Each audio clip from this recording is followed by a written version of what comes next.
Trabajo en un asilo de ancianos, y uno de los señores de 70 años me coqueteaba abiertamente. Un día en su habitación me enseñó las escrituras de su casa y me dijo que me las daba si tenía intimidad con él. Me siento un poco mal, pero mi esposo está feliz en nuestra nueva casa. La primera vez que crucé el umbral de esa mansión, todavía olía a desinfectante del asilo en mis manos y a culpa ajena en mi ropa. Marcos, mi esposo, reía por primera vez en años, tocando las paredes como si fueran un milagro tangible. Yo solo pensaba en la puerta cerrada de una habitación y en un hombre de 70 años diciendo, esto puede ser tuyo, y en cómo llegamos hasta aquí. Trabajo en un asilo de ancianos desde hace 3 años, y no lo digo como quien presume un empleo, lo digo como quien describe un servicio. He visto cuerpos rendirse, familias desaparecer, promesas romperse en silencio, y aún así me quedé, porque alguien tenía que quedarse. Soy de las que creen que cuidar a los olvidados no es un oficio sino una prueba, y que el mundo, cuando te observa, mide si te quiebras o si te sostienes con dignidad. En ese lugar aprendí a hablar suave cuando por dentro se me incendiaba todo, a sonreír aunque la vida estuviera siendo injusta, y a no pedir permiso para ser fuerte.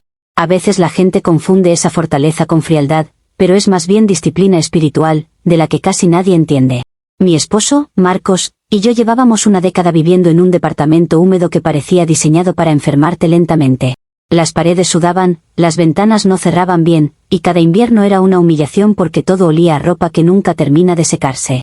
Marcos trabajaba y trabajaba, y aún así el dinero alcanzaba para sobrevivir, no para vivir, y eso te va tragando el alma de a poco.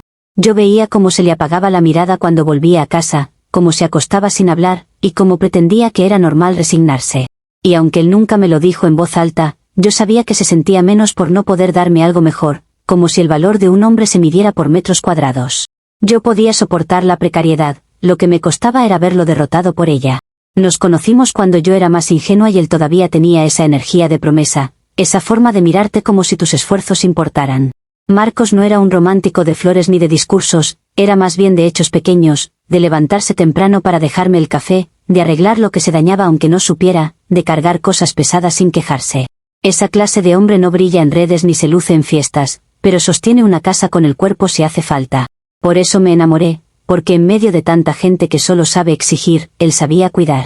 Y a mí me conmovía que alguien intentara, aunque no pudiera ofrecerme lujo, porque al menos no me ofrecía excusas. Lo que nadie te cuenta es que esa nobleza también puede volverse una sombra si la vida te aprieta demasiado. Con el tiempo, nuestra rutina se volvió una mezcla extraña de amor y agotamiento.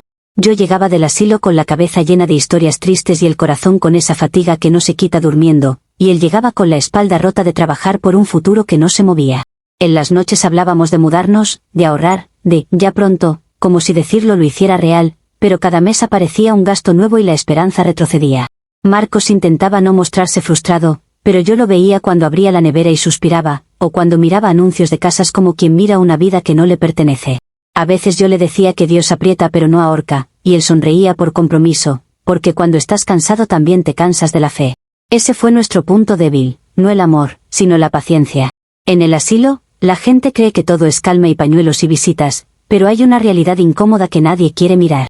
Muchos residentes tienen dinero, propiedades, herencias congeladas, y también tienen soledad acumulada, y esa soledad se vuelve una especie de hambre. Yo siempre mantuve distancia, porque una cuidadora no está ahí para llenar vacíos emocionales, está ahí para sostener una dignidad básica. Aún así, hay personas que interpretan cualquier gesto humano como un permiso. Yo puedo ser amable sin deberle el alma a nadie, y eso, tristemente, algunos lo leen como invitación. Aprendí a poner límites sin gritar, porque gritar sería perder la autoridad moral que yo me había ganado. Don Alberto, un residente de 70 años, llegó con esa presencia de hombre acostumbrado a que lo obedezcan. Tenía ropa buena incluso en bata, una forma de mirar como si evaluara precios, y un tono de voz que hacía creer que todo era negociación. Al principio me hablaba más de lo necesario, preguntaba mi edad, mi estado civil, si vivía cerca, y yo lo atribuía a la típica necesidad de conversar.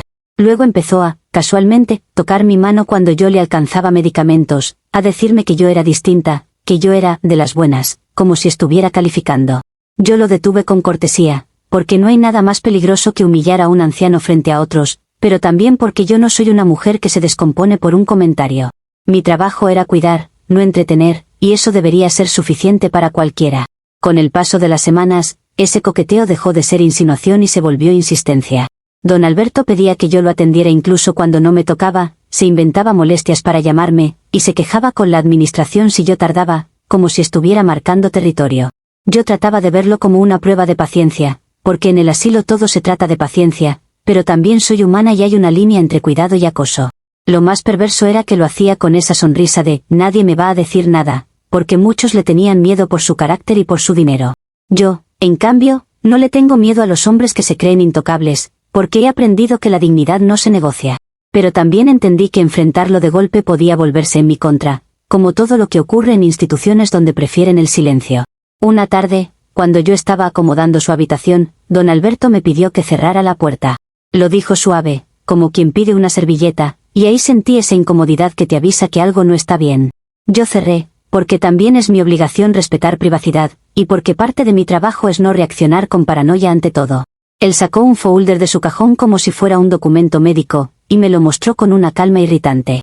Dentro había papeles, sellos, cosas que a mí no me interesan, y aún así me obligó a mirar porque acercó el folder como si me estuviera dando una bendición. En ese instante no vi una casa, vi una trampa, y vi también el cansancio de Marcos respirando en la humedad de nuestro departamento.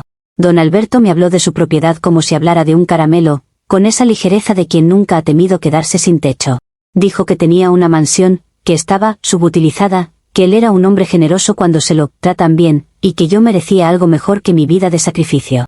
Yo escuchaba y por dentro me indignaba, porque nada me ofende más que alguien intentando comprar lo que no le pertenece, y aún así mi mente hizo cuentas, hizo imágenes, hizo esa película de Marcos sonriendo sin vergüenza.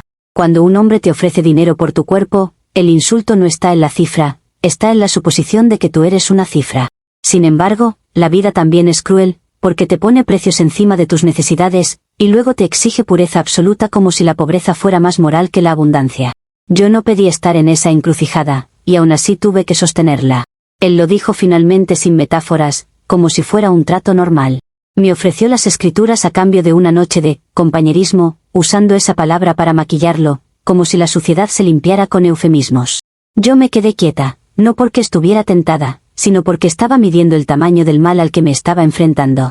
En mi cabeza apareció una idea incómoda: hay pecados que cometen los que tienen poder, y hay cargas que terminan llevando los que aman. Yo pensé en la vida digna como un derecho, no como un premio para los santos, y pensé en cómo el mundo nunca ha sido justo con los que trabajan de verdad. Don Alberto creyó que mi silencio era aprobación, cuando en realidad era una deliberación de guerra interna. No voy a fingir que me vi como una víctima débil, porque no lo fui. Yo tuve agencia, tuve decisión, y tuve una razón que para mí era superior. Si me preguntan si me repugnó, claro que sí, pero también me repugnó la idea de seguir viendo a mi esposo marchitarse en un lugar indigno, como si fuera castigo por haber nacido sin privilegios. Yo me dije que lo que don Alberto estaba proponiendo era, en el fondo, una reparación, una manera de pagar por meses de insinuaciones y de abuso de poder disfrazado de ternura. Me dije que si él quería convertir su dinero en un instrumento de control, yo podía convertir ese mismo dinero en justicia para mi hogar. No es romántico, no es bonito, pero el sacrificio nunca lo es, y la gente solo respeta el sacrificio cuando no les cuesta a ellos.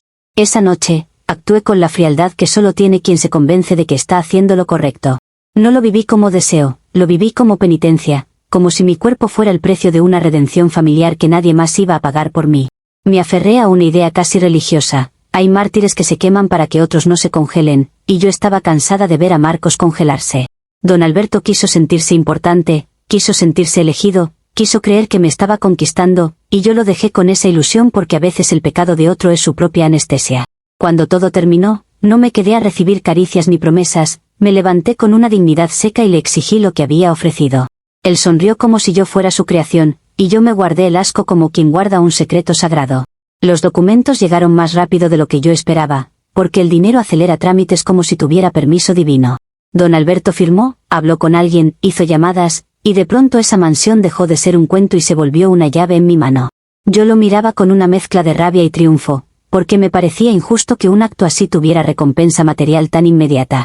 Aún así, cuando vi mi nombre en esos papeles, sentí algo parecido a alivio, no por ambición, sino por descanso. Marcos no sabía nada, y yo elegí que no lo supiera, porque hay verdades que no se cuentan para proteger, no para engañar. Si alguien quiere llamarlo mentira, que lo haga, pero también que me explique por qué la verdad siempre se exige de los pobres y casi nunca de los poderosos. Cuando le dije a Marcos que había surgido una oportunidad, lo hice con cuidado, como quien administra una medicina fuerte. Le conté que era una herencia inesperada, vinculada a un residente agradecido, algo que yo había gestionado, por mi buen trabajo, y él me miró como si yo hubiera traído luz en una bolsa. Su reacción no fue sospecha, fue emoción, fue alivio, fue esa risa que yo no escuchaba desde hacía años. Empacamos nuestro departamento como si estuviéramos escapando de una vida que nos perseguía, y cada caja era una liberación. Marcos decía que por fin Dios nos veía, que por fin nos tocaba, y yo asentía porque en cierto modo era verdad, solo que la ruta había sido oscura. La mudanza fue inmediata, y ese primer día en la casa nueva, él caminaba descalzo por el piso como si fuera un hombre renacido. Yo, en cambio, me lavé las lágrimas como pude, con esa necesidad de sentirme limpia aunque supiera que no era un asunto de agua. Me quedé sola en el baño, respirando hondo, y me repetí que lo hice por amor, que lo hice por justicia, que lo hice porque nadie nos iba a regalar dignidad sin cobrarla. A veces la gente cree que la culpa es señal de que hiciste algo malo, pero también puede ser señal de que hiciste algo difícil que otros no tendrían el valor de cargar. Yo no me veía como una pecadora, me veía como alguien que tomó el pecado ajeno y lo transformó en techo, en seguridad, en futuro. Y si eso incomoda, quizá es porque hay una comodidad moral muy fácil en juzgar desde un sillón seco. Yo terminé ese día mirando las paredes de la mansión y pensando que, al menos por una vez, el mundo nos debía algo y lo cobramos. Comentarios de la historia principal. Usuario anónimo 1 dice, no eres una mártir, eres una depredadora con bata. Usaste tu posición para acostarte con un anciano por una casa y encima te vendes como santa, ojalá te caiga la ley y te quiten hasta el fregadero. Respuesta de la OP, depredadora es la gente que se alimenta del sufrimiento ajeno sin mover un dedo, como tú, que solo sabe escupir veneno desde el anonimato. Don Alberto no es un bebé, es un hombre que tomó decisiones toda su vida, y si te molesta que una mujer humilde haya salido del lodo, eso habla de tu resentimiento, no de mi moral. Yo no robé nada, yo soporté lo que otros no soportarían y transformé una situación indebida en reparación. El verdadero pecado es querer que mi esposo siguiera hundiéndose para que tú puedas sentirte superior. Usuario anónimo 2 dice, tu marido celebrando una herencia, mientras tú negociaste tu cuerpo como moneda es de lo más triste y asqueroso que he leído. No es amor, es mentira, y lo peor es que su felicidad se construyó sobre manipular a un viejo vulnerable. Respuesta de la OP, qué conveniente que a ti te preocupe la verdad, justo cuando sirve para castigar a alguien que se sacrificó, y no cuando la vida castiga a diario a los que trabajan sin recompensa. Marcos no está manipulado, Marcos está descansando por primera vez en años, y si eso te da asco, entonces tu brújula moral está rota. Además, hablar de vulnerable, como si don Alberto no supiera perfectamente lo que hacía es una forma cobarde de exculpar al que ofreció el trato. Si buscas un monstruo, míralo a él, no a mí. Actualización 1. Ha pasado una semana desde la última actualización y lo que parecía un final digno se convirtió en una escena de tribunal, solo que con corbatas y sonrisas falsas en lugar de jueces visibles. Yo estaba en el asilo terminando un turno cuando me llamaron a la oficina administrativa con un tono que ya anunciaba castigo. No era una conversación, era una citación disfrazada, y en el ambiente se sentía esa hambre institucional por encontrar un culpable rápido. Me senté y vi a 3 personas mirándome como si yo fuera un expediente y no una trabajadora. Lo primero que pensé fue que el mundo odia cuando una mujer sale ganando, especialmente si lo hace sin pedir permiso. La directora del asilo, una mujer que siempre ha vendido ética, como si fuera perfume, me habló del cambio de propiedad como si estuviera narrando un crimen. Dijo que habían notado movimientos inusuales, que habían recibido comentarios, que debían cuidar la reputación de la institución. Me preguntó si yo tenía alguna relación con don Alberto fuera de lo laboral, usando esa voz de quien ya decidió la respuesta. Yo la miré con calma porque si algo sé hacer es sostener una postura sin temblar, incluso cuando me provocan. Le dije que mi relación siempre fue de cuidado y que cualquier insinuación de otra cosa era una falta de respeto a mi trabajo. Lo dije con convicción porque la convicción desarma más que la explicación. Entonces sacaron la palabra que usan cuando quieren mancharte sin pruebas, auditoría ética. Me explicaron que, por protocolo, debían investigar si hubo manipulación, abuso de poder, o aprovechamiento de un residente vulnerable. Vulnerable, dijeron, como si don Alberto fuera una criatura inocente y no un hombre que llevaba meses jugando a ser depredador desde su cama. Yo sentí un calor subir por el pecho, no de culpa, sino de indignación por la hipocresía. Durante meses ignoraron lo evidente, porque era más fácil mirar a otro lado que enfrentar a un residente con dinero. Ahora, porque el dinero cambió de manos, de pronto les importaba la moral. A veces la ética solo aparece cuando amenaza el presupuesto. Yo entendí en ese instante que si yo decía una sola frase débil, ellos la usarían para destruirme. Así que hice lo que cualquier persona con sentido de supervivencia haría, enmarqué la historia en la verdad que ellos habían preferido ignorar. Les dije que don Alberto me había acosado durante meses, que su conducta había sido insistente, que yo lo había tolerado con profesionalismo porque mi trabajo exigía paciencia. Les dije que esa casa no era un premio sino una reparación, una forma de compensar el daño psicológico de estar sometida a insinuaciones constantes en un espacio donde no puedo simplemente irme. Noté cómo cambiaban las caras, porque el asilo podía tolerar un escándalo de donación, pero no podía tolerar que los acusaran de permitir acoso. La institución se protege a sí misma como un animal herido. La directora intentó preguntarme por qué nunca denuncié formalmente, y yo no caí en esa trampa. Le expliqué que en ese ambiente, denunciar a un residente con influencia te convierte en conflictiva, y que yo he visto cómo apartan a las cuidadoras que hablan demasiado. Le dije que yo había intentado manejarlo con prudencia, que había tenido miedo de represalias, que había priorizado mi trabajo y la tranquilidad de los otros residentes. No estaba inventando miedo, estaba dándole nombre a una dinámica que todos conocen y nadie admite. El silencio se volvió pesado y por primera vez sentí que ellos no estaban evaluando mi moral, sino calculando su riesgo legal. En instituciones así, la verdad es secundaria, lo principal es evitar demandas. Después me pidieron una declaración escrita, como si mi vida pudiera resumirse en un formulario. Yo escribí con precisión, sin melodrama barato, porque el melodrama es para los culpables desesperados, no para alguien que sabe que tiene una narrativa fuerte. Describí el comportamiento de don Alberto como persistente, insinuante, y cargado de poder económico. Dejé claro que cualquier donación había sido iniciativa suya, una insistencia, un intento de limpiar su conciencia y compensar el daño que había causado. Usé palabras como reparación y arrepentimiento, porque esas palabras son música para gente que se cree decente. Y cuando terminé, vi que no estaban leyendo para entender, estaban leyendo para decidir cómo salvarse. Lo siguiente fue rápido y cruel, como siempre lo son las decisiones cuando afectan a otros. La junta directiva, esa entidad invisible que solo aparece para castigar, emitió una medida inmediata. Don Alberto tenía prohibido hablar con cualquier empleado sin supervisión. Dijeron que era por protección, por prevención, por cuidado, usando el lenguaje de la moral para vestir la violencia. Yo vi cómo el asilo convertía a don Alberto en el villano oficial, no porque les importara mi bienestar, sino porque les convenía presentar un agresor aislado. Lo aislaron como si fuera un foco de infección, y de paso se lavaron las manos ante todo lo ocurrido. Si alguien quería un sacrificio público, se lo dieron, y yo no voy a fingir que me dolió. Hay hombres que pasan la vida creyendo que el mundo es impune para ellos, hasta que un día descubren que también pueden ser descartables. Cuando volví a su pasillo, el ambiente era distinto. Algunas compañeras me miraban con esa mezcla de curiosidad y temor, como si yo fuera una historia con moraleja. Otras me sonreían con falsa solidaridad, porque la gente ama sentirse del lado correcto cuando el lado correcto ya está decidido por la administración. Yo caminé erguida, porque si bajas la cabeza confirmas la culpa que quieren verte cargar. Don Alberto me vio desde su puerta, con una cara que no era tristeza, era rabia contenida, la rabia de alguien que no tolera perder el control. Yo no lo miré como enemigo, lo miré como consecuencia, porque eso era él, la consecuencia de haber creído que podía comprar todo. Y aunque su mirada intentaba acusarme, yo sentí, por primera vez, que él estaba encerrado en su propia jugada. Esa noche llegué a la mansión y Marcos estaba en una euforia que casi me hizo olvidar el peso de todo. Estaba planeando dónde pondría el comedor, hablando de invitar gente, de tener por fin una casa como Dios manda. Me abrazó y me dijo que esto era un nuevo comienzo, y yo le respondí con una sonrisa entrenada, porque no iba a contaminar su alegría con el veneno de un asilo que ahora fingía ser moral. En mi cabeza repetía que yo había hecho lo necesario, que Dios ve el corazón, que el mundo puede ladrar pero mi hogar por fin respiraba. Pensé que la casa sería un santuario, un espacio donde nadie me señalaría.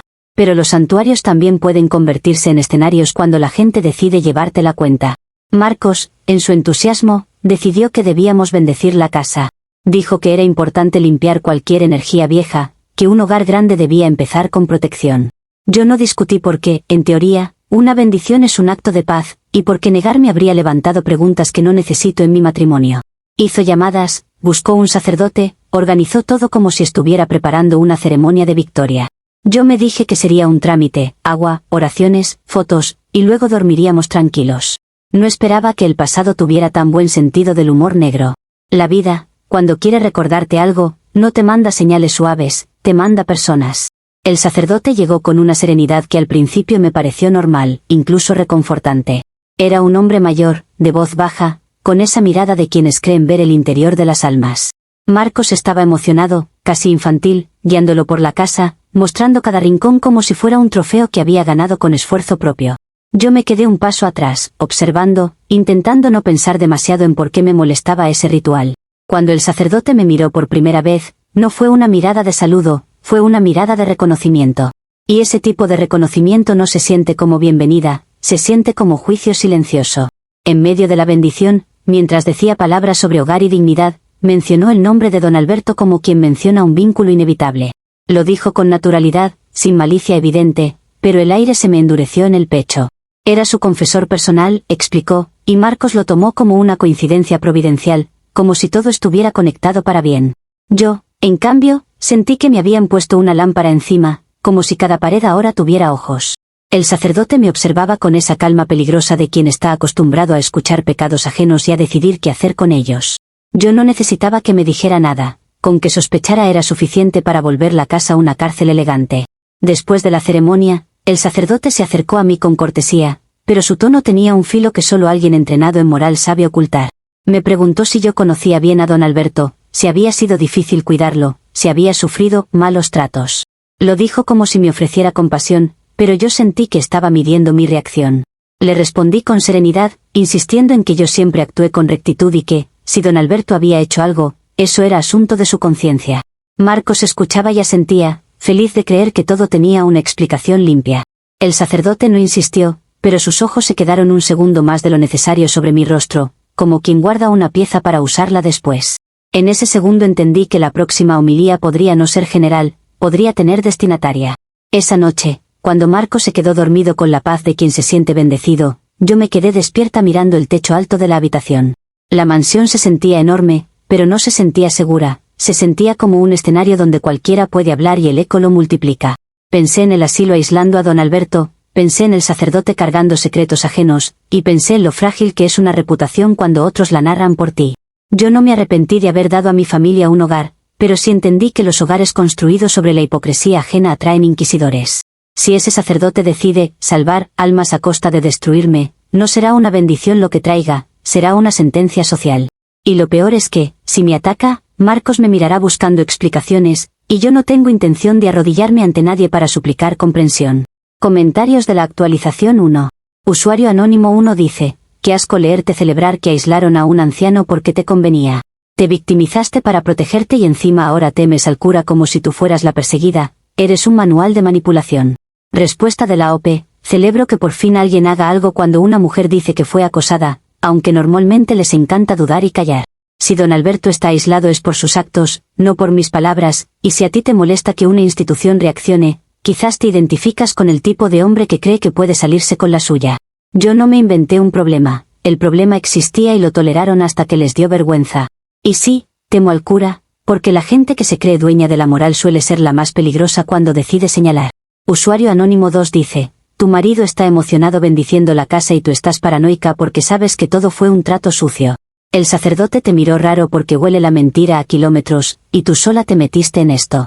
Respuesta de la OP, lo que ustedes llaman trato sucio, yo lo llamo cargar una cruz que nadie más quiso cargar por mi familia.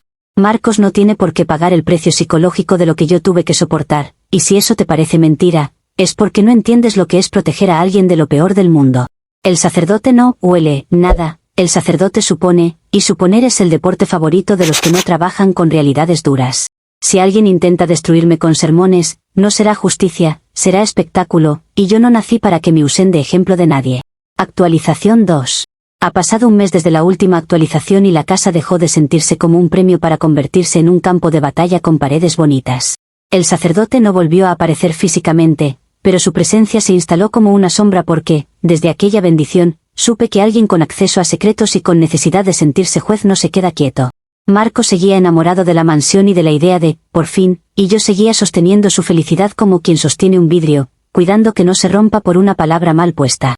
En el asilo, el ambiente se había enfriado, porque aislar a don Alberto no calmó a la administración, al contrario, los volvió más nerviosos y más atentos a cualquier cosa que pudiera comprometerlos.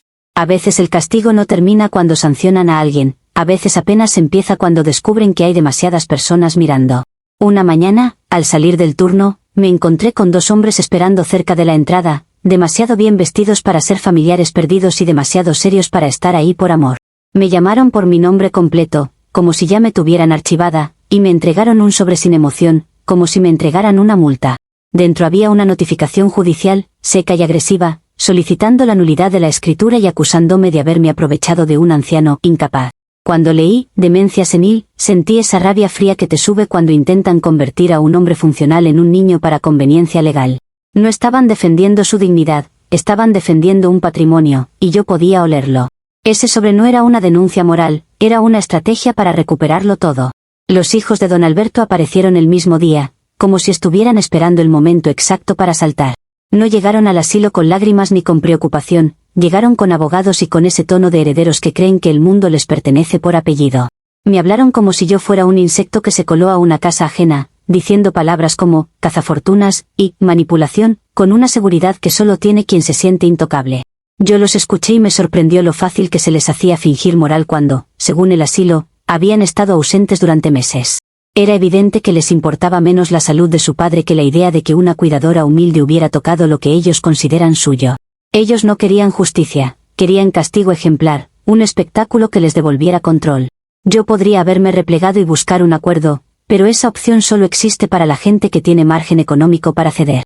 Ellos venían a arrancarme la casa, y con ella, el único respiro que Marcos había tenido en años. No se trataba solo de una propiedad, se trataba de devolvernos al lugar de donde ellos creen que nunca debimos salir. Y lo peor era que el asilo, por miedo a verse involucrado, comenzó a tratarme como si yo fuera un problema ambulante, como si mi presencia fuera contagiosa. En ese clima, entendí que la única manera de sobrevivir era controlar el relato antes de que ellos lo escribieran por mí. Cuando te atacan con poder, la ingenuidad es suicidio. Así que hice lo que tenía que hacer, me puse enfrente, no detrás. Busqué a un medio local que siempre anda hambriento de escándalos con moraleja, y me presenté como lo que soy, una trabajadora que ha servido con paciencia y que ahora está siendo perseguida por su origen. Me grabé con los ojos húmedos, con la voz firme, hablando de sacrificio, de abandono, de hijos que aparecen solo cuando hay herencias. No tuve que inventar demasiado porque la verdad es que ellos no habían estado, eso lo veía el personal del asilo, y se notaba hasta en la forma en que don Alberto pedía compañía. Hablé de persecución por ser humilde, porque es exactamente lo que era, la idea de que mi vida valía menos que sus apellidos. A la gente le encanta una historia de enfermera buena, siendo atacada por ricos fríos, y yo no iba a desaprovecharlo. Mi imagen empezó a circular de inmediato, pero no como yo esperaba. Los comentarios se dividieron, y esa división fue peor que un rechazo completo, porque la duda es un veneno lento. Algunas personas me defendían con fervor, como si yo fuera símbolo de todas las injusticias, y otras empezaron a escarbar, porque cuando a una mujer le va bien, siempre hay un detective amateur listo para descubrir la verdad. En cuestión de días, mi nombre dejó de ser solo mi nombre y se volvió un tema, una discusión pública, una excusa para que extraños se sientan moralmente superiores. Yo veía a Marcos mirar el teléfono con incomodidad, intentando ignorar titulares, pero el ruido se filtraba igual. La casa se volvió un centro de atención, y eso destruye cualquier idea de santuario. El golpe real vino de donde siempre viene, de alguien que me conocía y que estaba esperando el momento. Una excompañera del asilo, de esas que se creen dueñas del deber ser, porque su vida no se mueve de la rutina, publicó fotos mías entrando a la habitación de don Alberto esa noche. No eran fotos románticas, no eran pruebas explícitas, pero el contexto lo era todo y ella lo sabía. Acompañó las imágenes con insinuaciones y con esa frase de juicio fácil que te condena sin necesidad de evidencia directa. En minutos, mi discurso de donación reparadora quedó contaminado por la sospecha de que hubo intimidad, y la gente no necesita ver para creer cuando lo que cree les permite insultar. Ese post fue gasolina sobre un incendio que yo ya tenía encima. Lo más perverso fue la reacción de Marcos, porque yo estaba preparada para una explosión por infidelidad, para lágrimas, para gritos, para esa indignación masculina clásica. Lo que no esperaba era otra cosa, algo más frío y más decepcionante. Marcos se quedó mirando las fotos y no preguntó si era cierto, preguntó por qué yo no le había dicho lo eficiente que había sido todo. Su cara no era de dolor amoroso, era de cálculo, de oportunidad, como si de pronto viera una herramienta donde antes veía a su esposa. Me dijo que si yo había logrado una casa, así, entonces era evidente que tenía una capacidad especial para conseguir cosas, y que yo había subestimado lo útil que eso podía ser. Esa frase me atravesó, porque convertía mi sacrificio en una habilidad comercial, y a mí no me ofende el esfuerzo, me ofende el desprecio. En esa misma conversación, Marcos dio el paso que me mostró quién se estaba formando dentro de él. Me dijo que con todo el ruido que había, con la exposición, con la tensión legal, lo mejor sería aprovechar y salir ganando lo más posible. No lo dijo como maldad, lo dijo como lógica doméstica, como si fuera normal que, ya que yo me había ensuciado, al menos valiera la pena. Mencionó un auto, un negocio, un colchón económico, por si perdíamos la casa, y en su voz había una especie de exigencia que nunca le había escuchado. Yo lo miré y me di cuenta de que la precariedad no solo nos había empobrecido, también lo había resentido, y ese resentimiento encontró una salida ahora que olía dinero. No estaba enojado por lo que yo había cargado, estaba enojado por no haberle contado el precio exacto del trueque. Ese tipo de indignación no viene del amor, viene de la ambición. Yo intenté recordarle que lo que yo hice fue un acto doloroso, que no era una estrategia, que no era un servicio repetible. Le dije que no se atreviera a hablar como si yo fuera una moneda que se puede seguir usando. Marcos se ofendió, pero no con culpa, sino con esa ofensa del que se siente con derecho a pedir porque también sufrió. Me soltó que él había aguantado años de mis cansancios y de mis silencios del asilo, que él también había sido mártir de nuestra vida dura, y que ahora le tocaba cobrar. Escucharlo decir, cobrar, fue como ver la máscara caer, porque el amor no se cobra, el amor se cuida. Pero cuando alguien se vuelve adicto a la idea de merecer, empieza a justificar cualquier cosa. Mientras tanto, el proceso legal avanzaba como una maquinaria que no se detiene por lágrimas. Los abogados de los hijos de don Alberto pedían peritajes, informes médicos, testimonios, y el asilo, para salvarse, cooperaba con un entusiasmo sospechoso. Empezaron a revisar mis horarios, mis turnos, mis accesos, como si de pronto yo fuera el centro de una conspiración. Yo sentía que cada pasillo del asilo era un ojo, que cada saludo era una evaluación. Y en la casa, Marcos ya no hablaba de futuro con ternura, hablaba de futuro como inversión. Me di cuenta de que mi sacrificio santo había servido para despertar algo oscuro en él, algo que la pobreza había dormido pero no había matado. Lo más humillante fue descubrir que los vecinos también se habían enterado. Una casa grande en un barrio tranquilo no tolera el escándalo, y yo veía cortinas moverse, miradas sostenerse demasiado, silencios que pesaban. Me saludaban con educación, pero esa educación tenía distancia, como si yo fuera un peligro moral. Yo estaba viviendo en una mansión, sí, pero me estaban empujando a sentirme intrusa en ella. Esa presión te aplasta porque no es una amenaza directa, es una expulsión social lenta. Y cuando estás casada con un hombre que empieza a verte como herramienta, esa expulsión se siente todavía más sola. Una noche, mientras Marcos dormía con esa tranquilidad de quien ya planea exigencias nuevas, yo me senté en la sala enorme y sentí que la casa estaba hueca. Pensé en don Alberto aislado, pensé en sus hijos celebrando su ataque, pensé en el sacerdote mirando con sospecha, y pensé en Marcos contando posibilidades como si mi cuerpo fuera un negocio. Me di cuenta de que, si perdíamos la casa, no solo perderíamos Paredes, perderíamos la narrativa que nos sostuvo. Y si ganábamos, yo igual tendría un esposo transformado, un hombre que aprendió a admirar no mi trabajo, sino mi utilidad. La amenaza ya no era solo el juicio, la amenaza era que mi matrimonio se estaba corrompiendo por el mismo milagro que yo creí que lo salvaría. La última imagen que tuve antes de irme a dormir fue la de un auto lujoso aparcado afuera, no como sueño, sino como exigencia, y supe que el próximo mes no traería paz, traería un precio más alto. Comentarios de la actualización 2. Usuario anónimo 1 dice: te hiciste la víctima en televisión para tapar que te acostaste con un anciano por una mansión, y cuando te pillan, encima te indignas. Eres el estereotipo de santa, que usa el discurso de clase para justificar cualquier porquería. Respuesta de la OP: lo que tú llamas tapadera es defensa cuando una familia con abogados te quiere aplastar por deporte. Si hablar de clase te incomoda, es porque te encanta fingir que el mundo es parejo cuando no lo es, y así puedes juzgar cómodo. Nadie te obliga a creerme, pero tampoco tienes derecho a actuar como si los herederos fueran santos solo porque tienen apellido. La porquería real es ver a un hombre viejo usado como excusa legal para recuperar una propiedad, y a una institución arrodillándose ante el poder para quedar bien. Usuario anónimo 2 dice: lo mejor es que tu marido no se molestó por la infidelidad, se molestó por el negocio. Eso dice todo, tú lo corrompiste y ahora te sorprende que te trate como herramienta, literal te cosechas lo que sembraste. Respuesta de la OP: mi esposo era un hombre bueno que la vida fue desgastando, y que ahora está reaccionando a años de humillación económica, no a mi maldad. Pero claro, es más fácil culparme a mí de todo porque así ustedes se sienten moralmente superiores sin mirar el sistema que aplasta a la gente hasta volverla dura. Yo no lo corrompí, yo lo saqué del pantano, y si él está confundiendo dignidad con ambición, eso se trabaja, no se usa como excusa para escupirme encima. Además, tratar mi dolor como si fuera una lección de karma es una crueldad de gente que nunca ha tenido que sacrificar nada real. Actualización 3.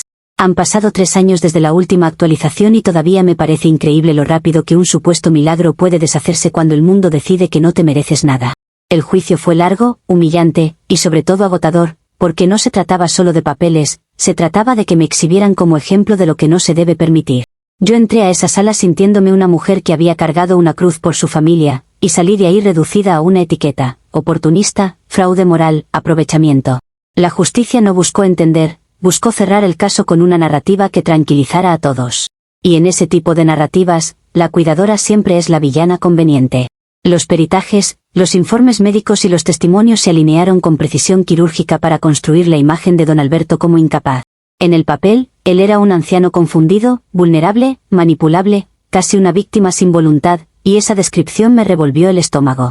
No porque yo quisiera que él pareciera fuerte por respeto, sino porque esa fragilidad oficial era una herramienta legal, una máscara útil para anular lo firmado. De pronto, el mismo hombre que había manejado su dinero y su poder durante décadas era presentado como alguien sin autonomía solo porque le convenía a su familia. Y el asilo, para evitar quedar mal, aportó todo lo que tenía, incluso silencios, incluso omisiones, incluso frases ambiguas que podían volverse dagas. Aprendí que las instituciones no tienen lealtad, solo instinto. La mansión se perdió, como si nunca hubiera sido nuestra, como si haberla habitado fuera una insolencia. Un día llegaron con órdenes, fechas, policías, y esa frialdad administrativa que convierte tu vida en trámite. Marcos estaba en la puerta discutiendo, intentando negociar, intentando demostrar carácter, pero yo lo vi distinto. Ya no era el hombre que quería un hogar, era el hombre que no aceptaba perder un bien. Su rabia no era por mí, era por la derrota, y esa diferencia lo volvió irreconocible. Mientras sacábamos cajas, mientras los vecinos miraban sin disimulo, yo sentí que el mundo me estaba expulsando, no de una casa, sino de una identidad. La humillación no fue irme, fue ver cómo la gente disfrutaba que me fuera. Después vinieron las sanciones, porque el juicio no se conformó con quitarme la propiedad. Me impusieron multas, me cargaron con una especie de castigo ejemplar, como si fuera necesario que yo pagara de por vida para que otros aprendieran a no cruzar ciertas líneas. Me trataron como si hubiera cometido un delito monstruoso, ignorando convenientemente que don Alberto también había actuado con intención y con poder. En el papel, yo era la que debía ser castigada por haber provocado una transacción moralmente incorrecta, y nadie quería escuchar la palabra acoso, nadie quería escuchar el contexto. El discurso de proteger a los vulnerables se volvió una excusa para proteger herencias, y mi vida quedó aplastada bajo esa contradicción. Intenté buscar trabajo en salud, pero mi nombre ya estaba manchado, y la gente en ese sector tiene miedo de contratar problemas, no de contratar injusticias. Marcos y yo intentamos sostenernos al principio, porque la derrota une por un momento, como una tormenta que obliga a abrazarse. Pero pronto vi lo inevitable, su ambición no desapareció cuando perdimos, solo se volvió resentimiento. Me culpaba por no haberlo manejado mejor, por no haber sido más cuidadosa, por no haber previsto las consecuencias, como si yo fuera la arquitecta de una guerra de poder en la que él entró feliz. Empezó a hablarme con desprecio camuflado de pragmatismo, y ese desprecio no se repara con promesas. Una noche me dijo que él merecía una compensación por el trauma de haber vivido en una casa manchada por mi pecado, y ahí entendí que ya no estaba casada con un hombre, estaba casada con un juez interesado. El matrimonio dejó de ser refugio y se volvió auditoría emocional diaria. No pasó mucho antes de que Marco se fuera, y lo hizo de la manera más cínica posible. Encontró una mujer con fortuna real y se vendió a ella con una rapidez que me dio asco. Me dijo que necesitaba estabilidad, que no podía seguir cargando con mi historia, como si yo le hubiera puesto un arma en la mano para que disparara. Se llevó el poco dinero que habíamos ahorrado durante el caos, justificándolo como pago por su sufrimiento, y yo me quedé con deudas, con multas y con un vacío que no era tristeza romántica, era indignación ante la traición económica. Lo irónico es que el hombre que yo quise salvar de la precariedad terminó actuando como un mercenario del confort. Yo había creído que le estaba dando un hogar, en realidad le estaba despertando el apetito por lo que antes no podía imaginar. Con el tiempo, la caída se volvió rutina. Tuve que mudarme a un cuarto alquilado en una zona donde no caminas tranquila de noche, y empecé a trabajar en limpieza nocturna porque era lo único que no preguntaba demasiado. Pasar de cuidar ancianos con una bata que me daba autoridad a trapear pisos en silencio fue una especie de penitencia social, no porque el trabajo sea indigno, sino porque la gente se siente con derecho a mirarte como si merecieras estar ahí. Yo salía de madrugada, cansada, y veía mi reflejo en vitrinas apagadas, y me costaba reconocerme. A veces pensaba en el asilo, en mis años de servicio, en cómo me convertí en una advertencia para otros empleados: no te acerques demasiado, no te metas en problemas, no te creas intocable. Me quitaron la reputación como si fuera un abrigo, y cuando hace frío, lo sientes en el hueso. Don Alberto murió poco después del juicio, y esa noticia me llegó como llegan las noticias en la vida de alguien ya destrozado, sin ceremonia, sin consuelo, solo como dato. Lo que me dejó helada fue enterarme de que, en su testamento final, escribió que me perdonaba, pero que esperaba que la soledad fuera mi penitencia para aprender dignidad. Esa frase me pareció la última crueldad de un hombre que, incluso muerto, quería tener la última palabra moral. Me perdonaba como si él fuera la autoridad ética, como si no hubiera sido él quien inició el juego, quien ofreció el trato, quien quiso comprar compañía con propiedad. Su perdón no era compasión, era un último intento de control, una forma de decir que él seguía siendo juez de mi vida. Y lo peor es que el mundo lo celebró como si fuera sabiduría, como si yo mereciera que me condenaran en su nombre. La vida dio su giro más humillante cuando terminé, de alguna forma, vinculada otra vez a un asilo, pero no como profesional, sino como alguien que apenas podía sobrevivir. Conseguí un puesto eventual en una cocina de un asilo estatal, un lugar donde los recursos faltan y la dignidad se estira hasta romperse. Servía comida a ancianos que me miraban con desconfianza, algunos porque reconocieron mi rostro de noticias viejas, otros porque la gente huele el escándalo aunque no lo entienda. Yo los veía y sentía un espejo cruel, antes yo era la que sostenía, ahora yo era la que estaba siendo sostenida por migajas de un sistema. Y en ese espejo, la superioridad moral con la que yo me defendía se volvió más difícil de sostener, no porque yo aceptara culpa, sino porque la realidad te cansa de pelear siempre la misma guerra. Aprendí a vivir sin casa propia, sin esposo, sin la ilusión de que el sacrificio se premia. La gente cree que un final así es una lección divina, pero yo lo veo como una demostración de cómo funciona el poder. Te permite el pecado cuando te conviene, y te castiga cuando ya no eres útil. Marcos quedó con su nueva vida, maquillando su ambición como superación, y yo quedé con la verdad incómoda de que mi sacrificio fue usado por todos, por el asilo para limpiarse, por los herederos para recuperar propiedad, por el cura para sentirse guardián, por Marcos para justificar su codicia. Lo único que me quedó fue la certeza de que yo hice lo que tenía que hacer cuando nadie más iba a salvarnos, y si el mundo decidió que eso me convertía en monstruo, entonces el mundo es más hipócrita de lo que yo pensaba. Hoy, cuando apago las luces de una cocina y escucho a los ancianos dormir, me digo que la dignidad no la define una casa, pero también sé que el hambre de techo puede hacer que cualquiera entienda el precio tarde. Y aunque me quieran sola como castigo, sigo viva, y a veces eso es la única victoria que te dejan. Comentarios de la actualización 3. Usuario anónimo 1 dice, el final perfecto, te quedaste sin casa, sin marido y sin carrera. No es poder, es consecuencia. Te aprovechaste de un anciano y te creíste intocable, y ahora sirves comida en un asilo como recordatorio ambulante de tu propia miseria. Respuesta de la OP, qué fácil celebrar el dolor ajeno cuando te da una sensación momentánea de justicia, como si mi vida fuera entretenimiento y no una tragedia humana. Yo no me creí intocable, yo me negué a aceptar que mi familia merecía pudrirse en pobreza mientras otros juegan con propiedades como juguetes. Si mi caída te da placer, entonces no eres mejor que lo que criticas, solo eres más cobarde porque lo haces desde una pantalla. Y sí, sirvo comida, y aún así tengo más valor que tú, porque al menos yo he estado en el barro y sé lo que cuesta respirar ahí. Usuario anónimo 2 dice, lo más gracioso es que justificaste todo por tu marido y él te cambió por una mujer con plata. Te usó igual que tú usaste al viejo. Tú, martirio, fue solo una excusa para ser inmoral y ahora ni siquiera te queda la pose. Respuesta de la OP, no es gracioso, es repulsivo que conviertas una traición y una injusticia en chiste, pero entiendo que para algunas mentes el sufrimiento ajeno solo sirve como meme. Marcos mostró quién era cuando tuvo oportunidad, y eso habla de él, no de mí, aunque a ustedes les encante culpar a la mujer por las decisiones de todos los hombres alrededor. Mi martirio no fue pose, fue una carga real que yo llevé sola mientras otros disfrutaban el techo, el dinero o la moralidad fácil. Si quieren un final cómodo donde yo pida perdón y ustedes se sientan héroes, no lo van a tener. Yo no voy a arrodillarme para alimentar su hambre de superioridad.